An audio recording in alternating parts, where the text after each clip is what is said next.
So while on the one hand, for historians and for historiographers, those writing the history, you have a lens into the mundane and the outlandish issues that come up societally, for those interested in the Torah aspects, and I mean, I'm opening this up now to people who want to read it who wouldn't ordinarily have access to this, the intellectual history, the way halacha is interpreted freshly from the Gemara is apparent here. And this is a particularly fertile time for halachic development of this kind, because obviously we're talking about the period before or during the codification of the Shulchan Aruch.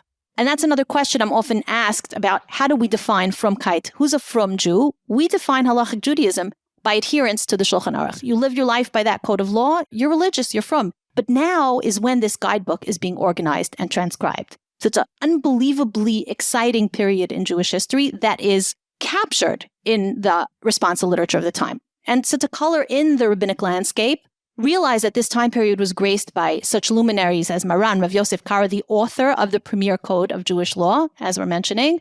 In 1488, he was born in Toledo, and he lived until 1575 in Sfas. We might recall he was 4 years old when his family was expelled from Spain, and when the Ottomans invited Jews to settle within their empire, he moved there. First, he migrated to Morocco and then to Nicopolis, and then between 1520 and 1522, he was in Adrianople. Think of the migrations that Rav Yosef Karo had to go through, right? He arrived about 1535, having en route spent years in Saloniki and Istanbul. By 1555, he was already a resident of the village of Bria near Tzfas, and that's the year in which he completed writing the beginning of the Shulchan Aruch, the Orach Chaim. At the same time, and in the same place, the Mabit, Rabbi Moshe ben Yosef Ditrani, who also comes from a family of refugees from the Spanish Inquisition, migrates to Tzfas, and he is considered one of the greatest sages of all generations. He comes to Israel around 1520, and he receives smicha from Rav Yaakov Beirav. He was a colleague of Rav Yosef Karo, his interlocutor, and at times his halachic adversary. And here too, and we're going to see soon, these two Gaonim disagree in regards to Doña Gracia and her specific case of inheritance.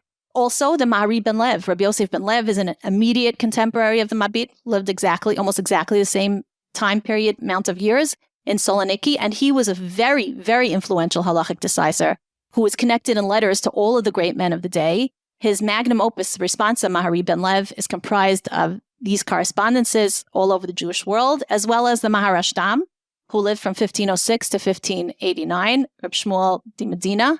And he lived in Saloniki too. And he also was asked questions from Italy, the Balkans, and Greece. And kind of these question and answers become the headquarters of everything that we know about this time period. So the question, can Gracia inherit her husband's money if a woman, according to Din Torah, does not inherit anything of her husband's? And provided that they had made kind of a prenuptial agreement between Gracia and her husband, Francisco, that she would inherit half of the money. And the law of the land in Portugal, where they did marry, according to Portuguese law, was that a woman inherits half of her husband's money, no matter what. However, when Francisco died, he left a will, and in that will, while he left her executrix, he did not leave her with half of the money, as in accordance with Portuguese law. So years later, Gracia had all of the Rabbanim of the time consulted to ask whether she could honor the Portuguese marriage and honor his initial agreement, which was contractually signed before their marriage, and inherit half of his wealth.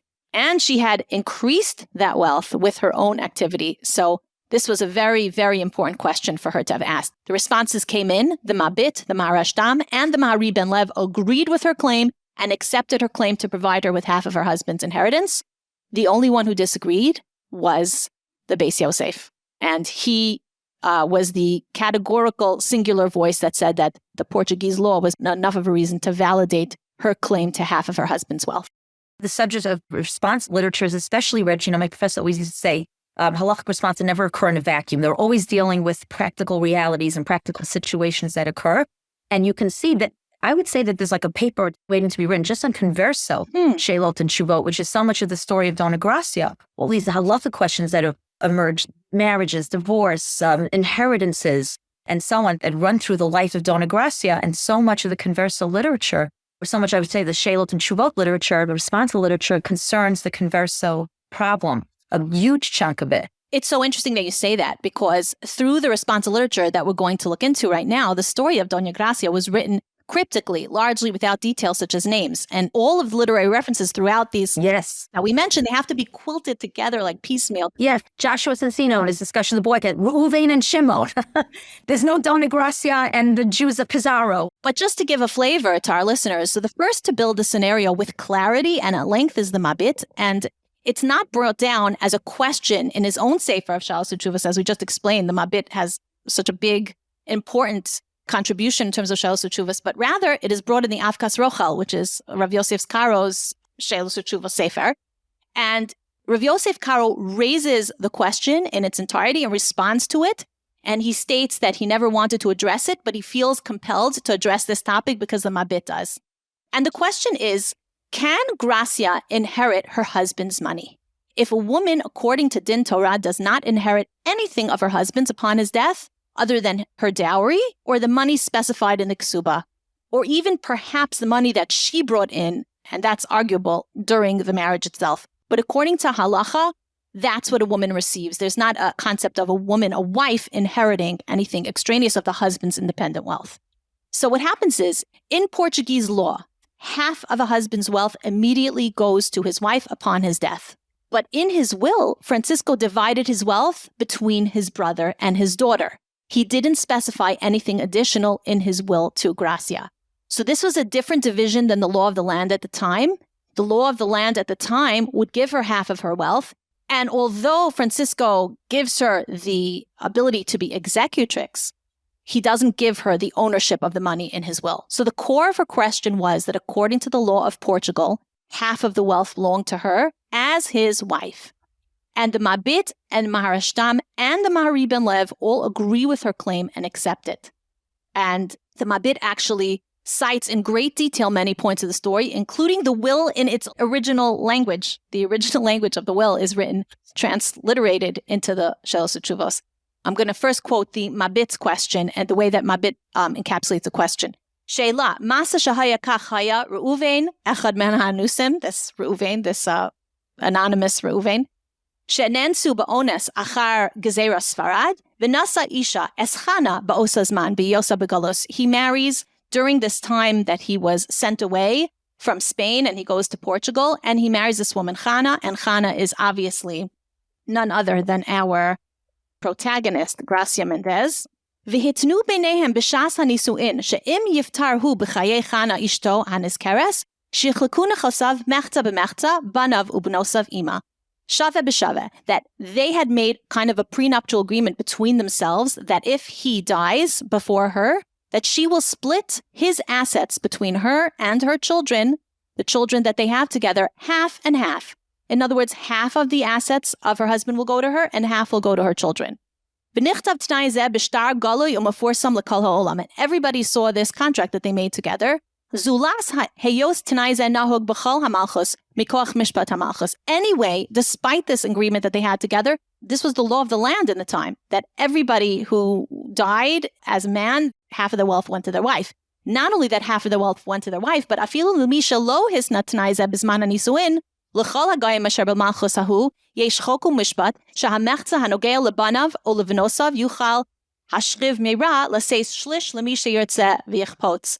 Aval b'mechtas hanachasim hamagim le'ishto u'b'shnei hashlishim shel banav u'bnosav lo yuchal ateshum davar.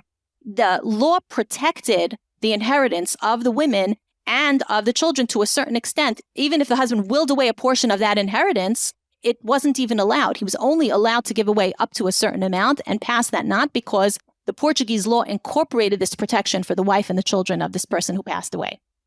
So that was actually what was happening here. But all of a sudden, you know, when he dies, Reuven hanizkar b'shas p'tiraso atzat sava b'lashon laz, and he made a different will. And that's how the Mabit brings it down. So that's the way that the Mabit paints it. And the Mabit explains that no matter what, after he cites in great details many points of the story, including, as we mentioned, the will in the original language, he finds for Doña Gracia. And not only does he find for her, but it's amazing the language that he uses to find for her. He says, "V'rabos banos asu chayil v'chana alsa al kulana." But, and he's deferring to her greatness here, using, of course, the language of the Eshes Chayil, saying that many, many women have done amazing things, but she has surpassed them all. Chana meaning Dona Gracia Mendez. Lo chananti lechana velo sararti lesara, ki im kedin danti et dina, kefi ma sheheruni min hashamayim mipi sofrim u'mipi svarim. I didn't grant her any additional grace, and to her daughter he refers to as Sarah, and I didn't subjugate myself to Sarah. He unequivocally announces that in retaining the wealth of Dona Gracia and the wealth of her husband as belonging to her, he wasn't doing anything extra, and he wasn't coloring the law in any way, shape, or form. And she deserves all of this, and it belongs, in fact, to her. So this premise that a marriage of this kind is not halachically valid, but the monetary agreement it entailed was recognized, is an unbelievable precedent. And only the Beis Yosef does not agree with this ruling. And the Beis Yosef writes, before he goes into the halachic extrapolations of why, he says, Rishona Omar ki atnaim shematnim ha'anusim im ha'anusos b'shat nisuin b'nimusei hagoyim ein lahem kiyum klal. He rejects this entire condition and this entire claim that the anusim, that the conversos had, that one has to adhere to the law of the land in terms of marriage. And the Beis Yosef is the only one who actually rejects it completely.